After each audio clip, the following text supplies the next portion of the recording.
창세기에 나오는 이삭의 가정은 역기능 가정이었습니다. 영어로는 dysfunctional family.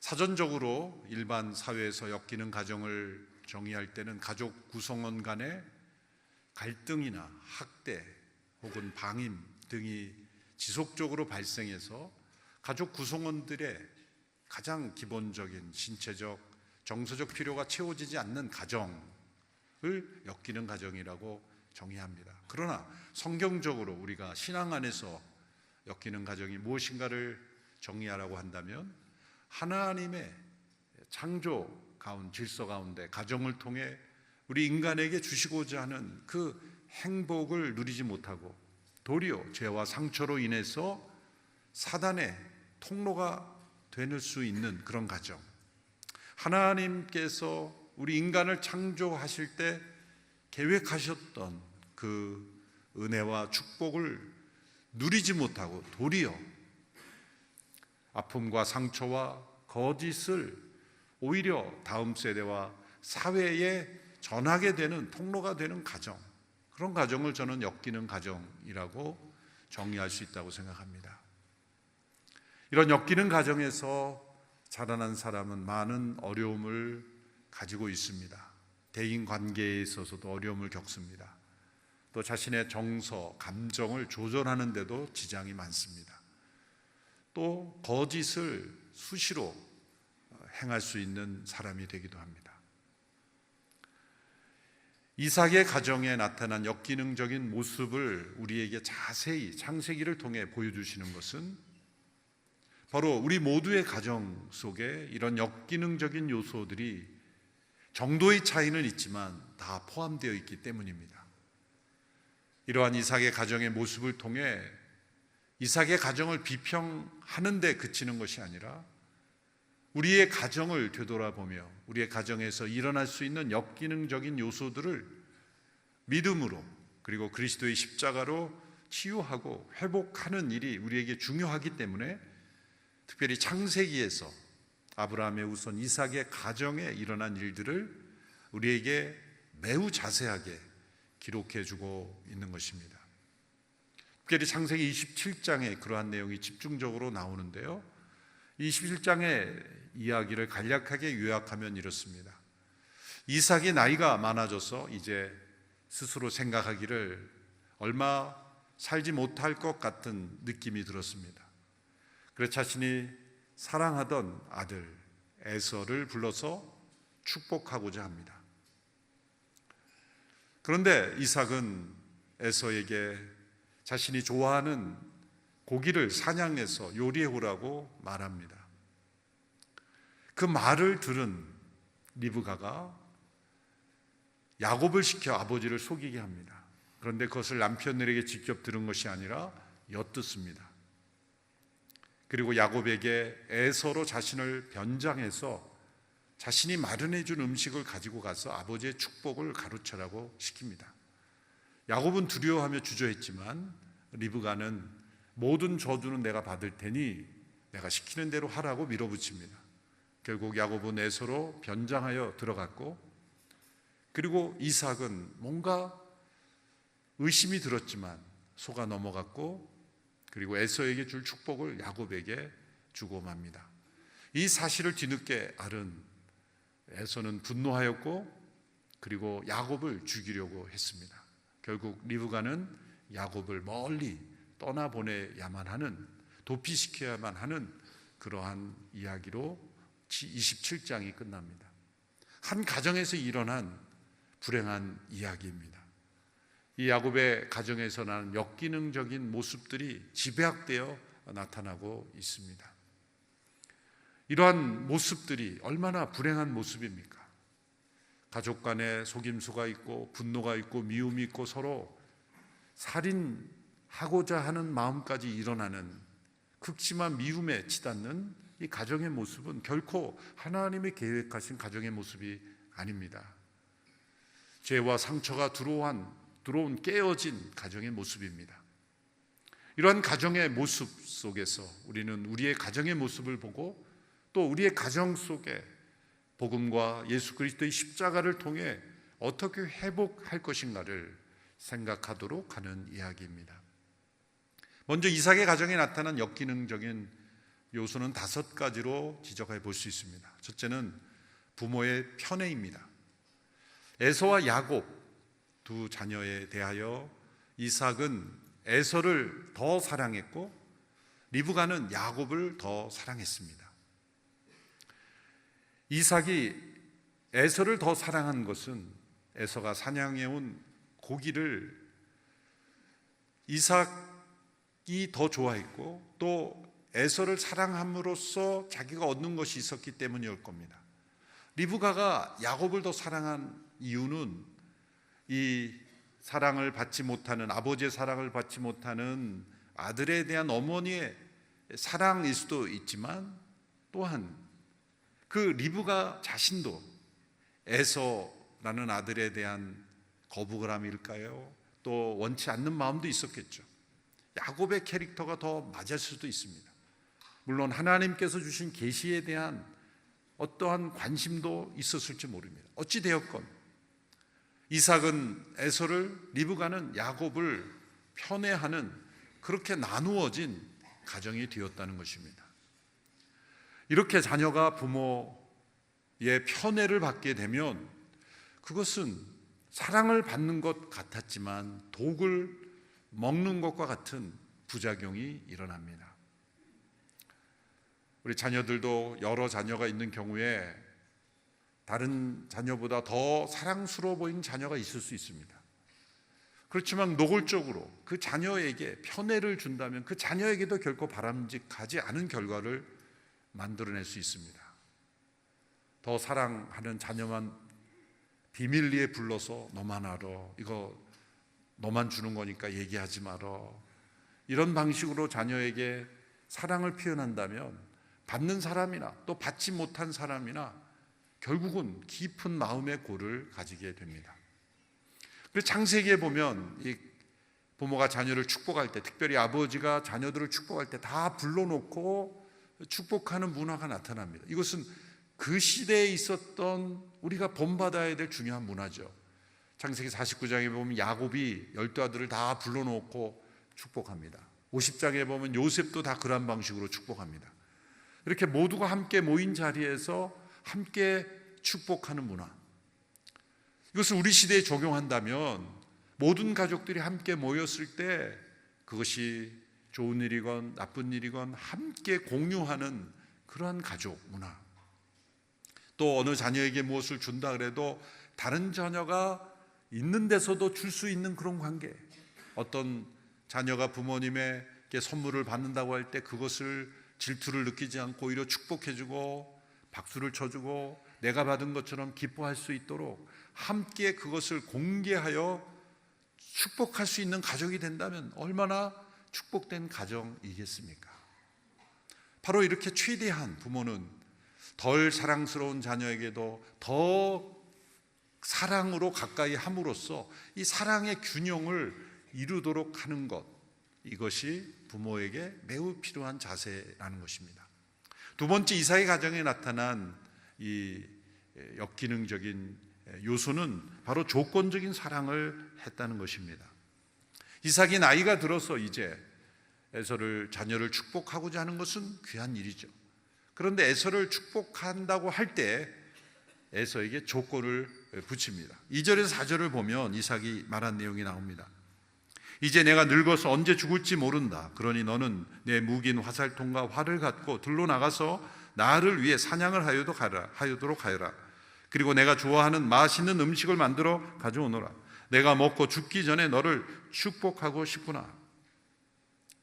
에서를 축복하는데 앞에 강조하고 있는 것은 자기 자신입니다. 이제 나를 위해 사냥을 해라. 내가 좋아하는 음식을 만들어 오거나 내가 먹고 죽기 전에 축복하겠다. 이렇게 이삭은 아들에게 자신의 인생의 마지막 축복을 하겠다는 마음인데도 조건이 있어요. 내가 좋아하는 고기를 사냥해서 맛있는 음식을 만들어 오거라. 조건적인 사랑을 지금 주고 있다는 거죠. 에서가 사냥꾼이 되었던 것, 그리고 배고픔을 참지 못하는 매우 동물적이고 감각적인 인내심 없는 그러한 인성이 된 이유는 아버지의 책임이 크다고 봅니다. 왜냐하면 이때만 사냥해 오라고 시켰겠습니까?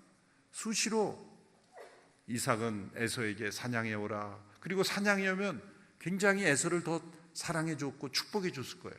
그러므로 에서는 아버지의 사랑을 받기 위해서 늘 들러 나가서 이런 매우 감각적인 그런 인성으로 자라났을 가능성이 매우 높은 것입니다.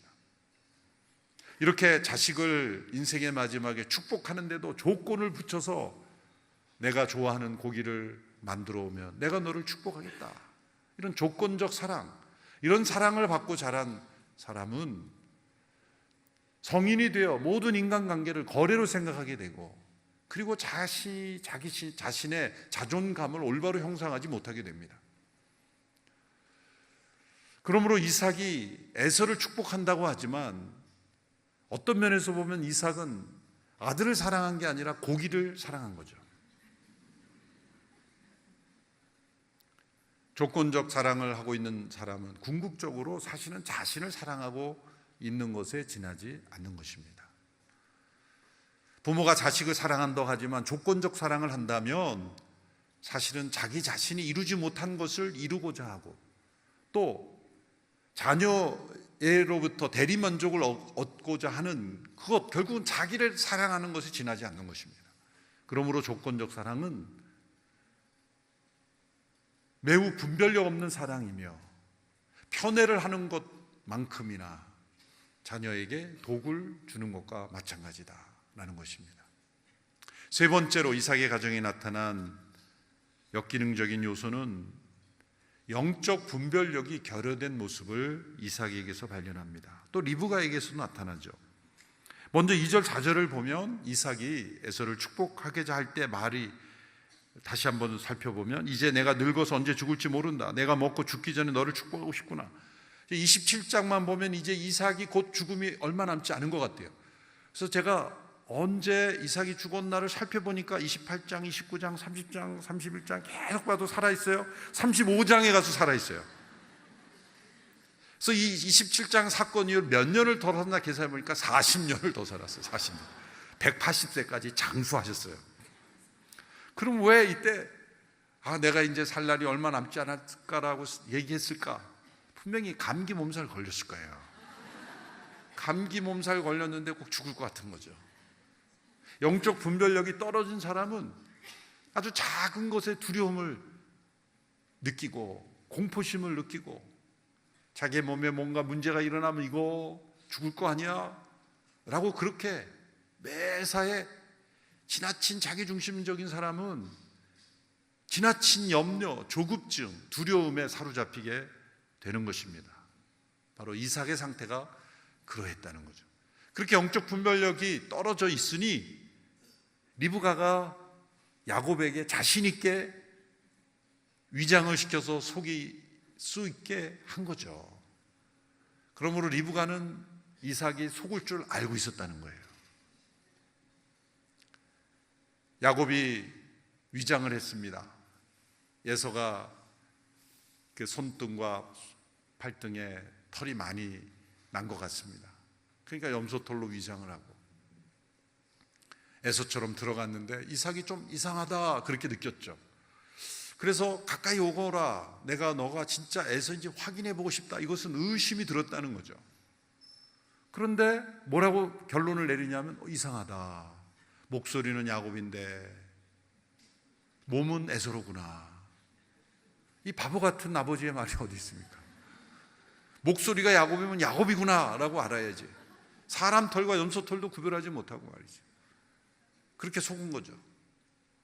단지 이것은 육체적인 건강이 연약해져서 분별하지 못한 것보다 영적 분별력이 약해지면서 이 전반적으로 판단력이 흐려진 것이죠. 이렇게 판단력이 흐려진 것을 또 리브가가 이용한 거고요. 가장의 책임은 경제적인 공급만이 아닙니다. 영적 분별력으로 가정을 지키는 것이죠. 이삭이 이렇게 영적 분별력을 잃어버렸을 때 그 가정에 이런 거짓이 틈탔고 속임수, 에서와 야곱이 갈등이 일어났고, 그래서 가장 영적 울타리가 되어주는 것, 그것이 매우 중요합니다. 영적 분별력을 잃어버릴 때 네 번째 역기능의 요소가 나타나는 것은 하나님의 뜻에 대한 무관심으로 이어지는 겁니다. 이것은 이삭의 가정은 일반 다른 가정과 다른 차원의 가정인 겁니다. 왜냐하면 아브라함을 택하시고 하나님께서 믿음으로 만들어진 새로운 믿음의 인류를 지금 구성하고자 형성하고자 하시는데 그 후손들입니다. 아브라함에게 주신 약속이 그대로 이어지는 가문입니다. 그러므로 일반 가정이 아닙니다. 하나님의 약속이 주어진 가정이며 구속 역사의 쓰임을 받는 가정입니다. 그러므로 이삭이 에서를 축복하는 것은 단순한 편의 이상의 문제입니다. 그것은 하나님의 뜻에 대한 무관심이며 또한 불순종의 사건이 되는 것입니다. 이삭은 리브가로부터, 리브가가 쌍둥이를 임신했을 때 그 에서와 야곱이 리브가 뱃속에서 서로 다툴 때 하나님께서 주신 계시를 기억하고 있었을 겁니다. 큰 자가 어린 자를 섬긴다라는 말씀입니다. 요즘도 장자에게 많은 좀 우선적인 관심을 기울이는 문화가 여전히 있지만은 이 창세기 시대는 거의 절대적이었어요. 장자권은 거의 절대적인 축복의 권한이었습니다. 상속권이었습니다. 그런데 큰 자가 어린 자를 섬기리라, 그 시대의 문화와 세계관을 뒤집는 말씀이죠. 하나님께서는 때로 그 시대의 문화 속에서 역사하시지만 문화를 뒤집으면서 역사하시기도 합니다. 어쩌면 이삭은 그런 하나님의 뜻을 받아들이기 어려웠을 겁니다. 우리가 믿음으로 산다고 하지만, 말씀대로 산다고 하지만 그 하나님의 말씀이 우리가 살고 있는 이 시대의 문화와 충돌되면 우리는 문화를 따르지 말씀을 따르지 않는 경우가 많습니다. 이 시대의 세계관을 따르지 하나님의 진리를 따르지 않을 때가 많습니다. 나의 감정을 따르지 하나님의 인도하심을 따르지 않을 경우가 많습니다. 역기능 가정을 신앙 안에서 보면 하나님의 뜻과 계획에는 관심이 없고 그 시대의 세계관, 문화, 자신들의 계획, 감정을 따라 살아가는 그러한 가정으로 흘러버릴 수가 있습니다. 우리가 믿음 안에서 역기능적인 요소를 극복하려면 그 가정을 향한 하나님의 뜻이 무엇인가? 우리 자녀를 향한 하나님의 뜻이 무엇인가?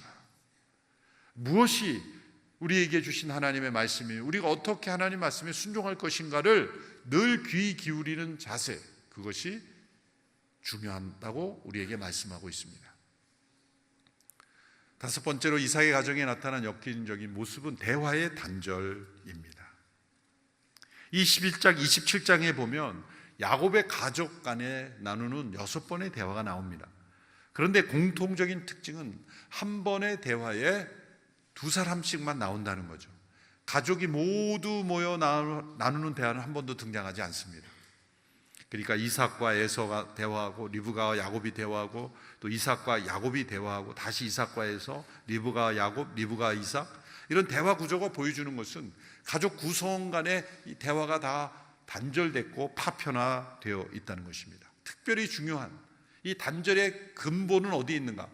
이삭과 리브가의 대화의 단절이었습니다. 자, 이야기의 시작에서 우리가 볼 수 있는 것은 아내 리브가가 남편으로부터 내가 에서에게 축복하려고 하오, 그런 말을 들은 게 아니라 이삭이 에서를 부를 때 엿들은 거예요. 그 장면을 보면 평소에도 리브가는 늘 남편의 말을 엿들었을 거예요. 직접 말해주는 게 없으니까 누군가 불렀을 때 장막 뒤에서 엿듣는 거죠. 아, 이번에는 뭘 하려고 하는구나. 남편의 생각을 엿들어야만 알 수 있는 이 관계, 이건 굉장히 대화가 깨어진 관계가 아니겠습니까? 그런 소통이, 대화가 깨어진 관계 속에서 자라난 에서와 야곱이 이렇게 서로 편애를 받게 되고 결국 속임수가 들어오고 형제간의 깊은 미움이 들어오게 된 것입니다. 이 대화의 단절. 그러니까 리브가가 이삭이 에서를 축복하고자 할 때 저거 안 되는데 라고 생각이 들었을 거예요. 왜? 하나님의 뜻이 에서가 아닌 야곱에게 더 중요한 계획이 있다는 걸 리브가는 확신하고 있었을 가능성이 높습니다. 그렇지만 남편에게 가서 대화를 했어야죠.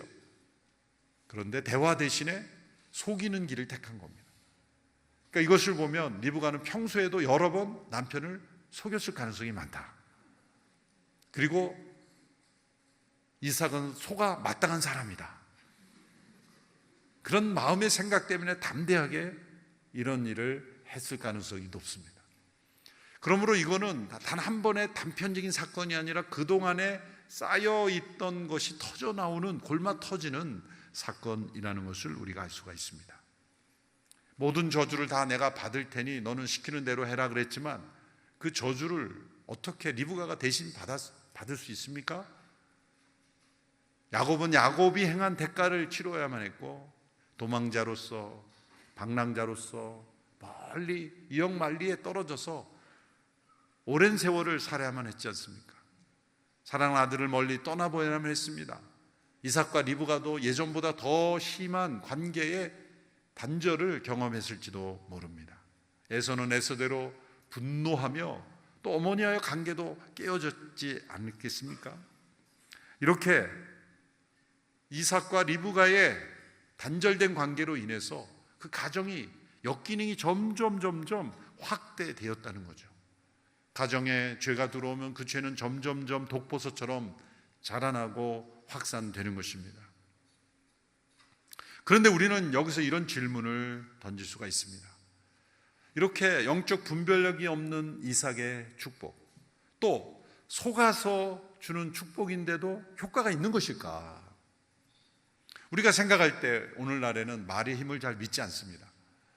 그러므로 우리가 생각할 때는 야곱이 그렇게 속임수로 축복을 받고 갔다면 에서가 와서 앞서 축복을 받은 사람이 야곱이라는 걸 알았다면 우리 같으면 야곱을 다시 불러서 그것 취소, 말로 했으니 취소라고 하면 되지 않을까, 이런 생각인데 에서가 와서 저도 축복해 주세요 했더니 없다, 다 줘버렸다, 없다는 거예요.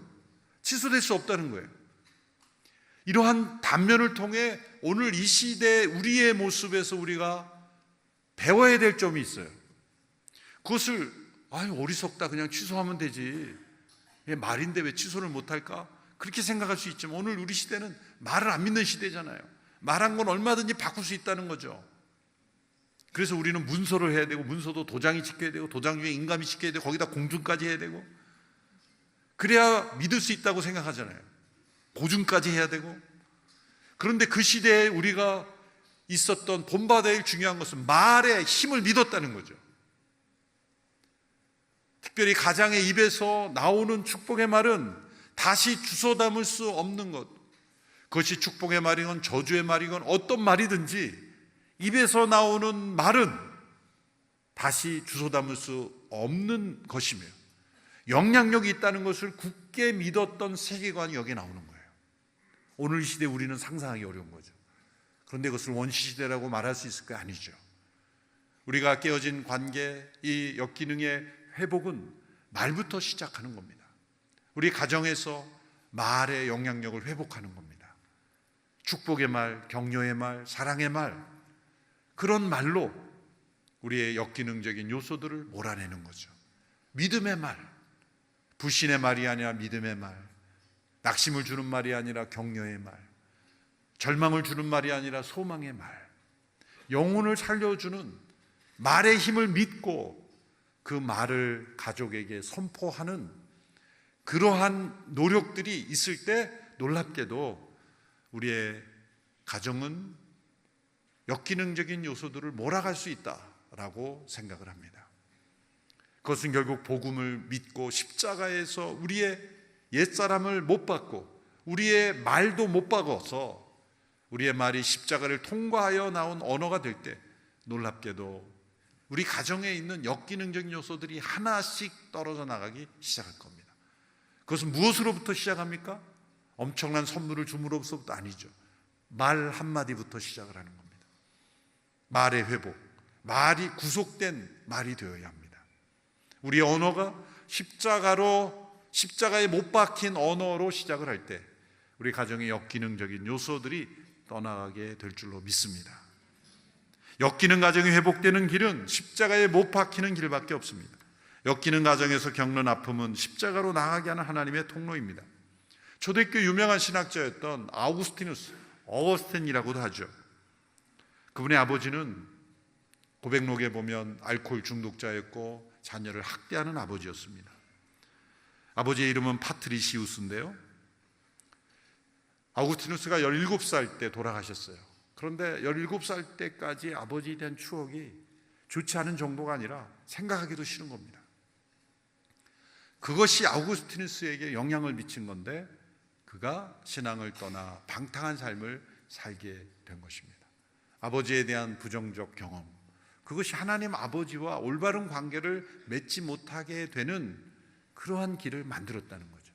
그러나 그의 어머니 모니카의 기도로 그가 후에 돌아왔지만 그 중간에 이 징검다리처럼 아버지께로 돌아오는 그 채널이 되는 사람이 있었는데 암브로시우스라는 수사학자입니다. 아우구스티누스의 꿈은 훌륭한 수사학자가 되는 것이었는데, 그래서 당시에 최고의 수사학자였던 암브로시우스의 제자가 됩니다. 그런데 그 암브로시우스로부터 아버지의 사랑을 경험하는 거예요. 육신의 아버지는 아니지만 그리스도 안에서 하나님께서 주시는 그 아버지됨의 성품이 암브로시우스를 통해서 있었기 때문에 어거스틴의 마음에 있는 상처들이 회복되기 시작했고, 또 어머니의 기도 가운데 그가 훌륭한 그리스도인, 초대교회 지도자요 신학자로 변화시켰던 겁니다. 저와 여러분이 하나님 아버지를 잘 섬기는 사람이 될 수 있었던 것은 가정이 역기능이 아닌 순기능, 또 하나님께 창조하신 그 부모의 사랑 속에 잘 자라났다면 그 은혜가 큰 것입니다. 부모님이 그 하나님의 사랑의 통로가 되어줬을 것입니다. 그러나 설사 부모님이 그런 사랑의 통로가 아닌 상처의 통로가 되었을지라도 하나님의 가정인 그리스도의 십자가 안에서, 때로는 그것이 믿음의 선배일 수도 있고 목회자일 수도 있고 어떤 하나님의 종일 수도 있고 한 공동체의 성도일 수도 있고, 아버지됨을 전해주는 누군가를 통해서 그것이 역기능적인 요소들이 끊어져 나가고 그리스도의 십자가로 인해서 우리가 아버지 하나님을 사랑하게 되는 하나님의 가정 안에서 회복이 일어날 수 있다는 거죠. 얼마 전에 제가 낯선 분으로부터 편지 한 통을 받았는데 연락처도 없고 이름도 제가 모르는 이름인데 내용은 감사의 편지였습니다. 그 내용은 온누리교회 가정사역에서 하는 하나님의 가정훈련학교를 통해서 우리 가정이 변화됐습니다. 정말 감사합니다. 너무 훌륭한 프로그램입니다. 그분이 부탁은 모든 성도들이 다 이 프로그램에 참여할 수 있게 해주십시오. 남의 교회 성도인데 우리 교회 성도들을 걱정하더라고요. 참여하지 않은 분이 있으면 다 참여했으면 놀라운 변화가 있을 것 같습니다.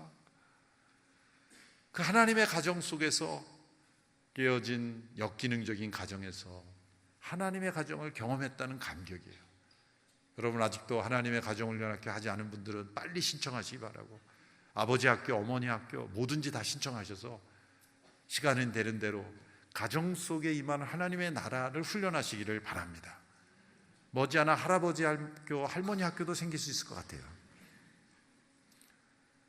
우리의 가정이 때로 역기능적인 요소가 있지만 그 요소가 오히려 우리로 하여금 그리스도의 십자가로 나가게 하고 하나님의 가정을 경험하게 한다는 거예요.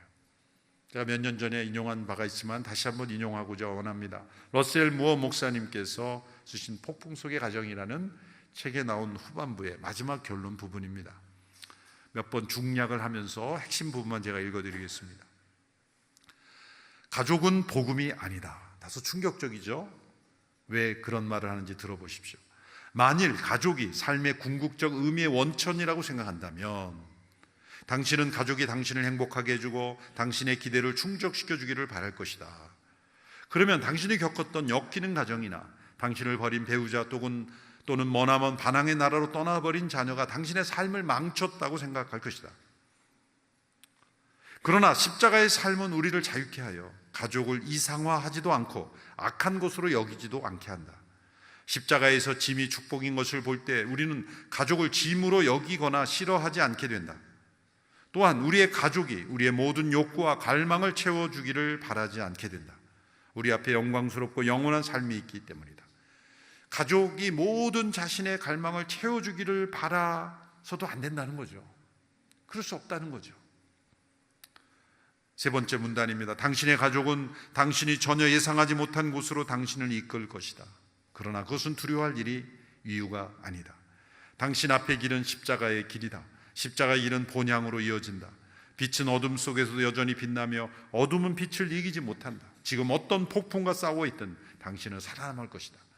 가로에서 한 단어를 덧붙인다면 그리스도의 십자가를 붙잡고 있다면 당신의 가정에 어떤 폭풍이 불더라도 당신은 살아남을 것이다. 결국 우리의 가정의 역기능 요소는 우리가 십자가로 향하게 하고 십자가 안에서 하나님의 가정을 통해 우리가 영원한 생명을 누릴 수 있는 통로가 된다는 거죠. 가정의 역기능을 피하거나 외면하거나 덮어두지 말고 그것을 십자가 앞으로 가져가라는 것입니다. 여러분의 가정이 하나님의 가정으로 변화될 줄로 믿습니다. 기도하겠습니다. 하나님 아버지, 깨어진 많은 가정, 그러나 복음 안에서 십자가 안에서 소망이 있음을 믿습니다. 우리의 가정들에 있는 역기능적인 요소들을 십자가로 치유해 주시옵시고 회복되는 하나님의 가정들이 다 되게 하여 주옵소서. 예수님의 이름으로 기도하옵나이다.